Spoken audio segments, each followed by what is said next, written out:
Le baron des Serres est une histoire qui se déroule au milieu du XVIIe siècle en Bourgogne. Les grands seigneurs dépendent d'un gouverneur régional peu enclin à se plier aux exigences de Richelieu. Déjà, la fronde se profile. Les domaines sont soumis aux gouverneurs, des barons et autres comtes qui y font régner l'ordre, mais aussi parfois la terreur. Les impôts exigés par le roi rendent le climat du pays délétère. Ça se fait sentir jusqu'au fin fond des campagnes. Depuis Catherine de Médicis, les Italiens s'occupent de quelques affaires en France. Depuis qu'Henri III a perdu des possessions en Italie, des seigneurs français sont restés en Piémont, ancienne possession française.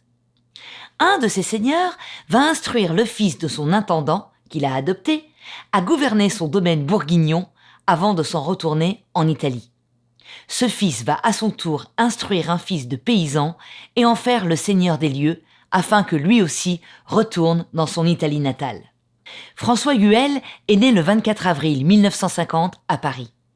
Après une enfance de violence, d'alcoolisme familial et de finances déficientes, suivie d'une adolescence chaotique et incertaine, après avoir tenté de se fabriquer une vie active sociale sans y parvenir réellement, il est propulsé dans la routine qui l'insupporte.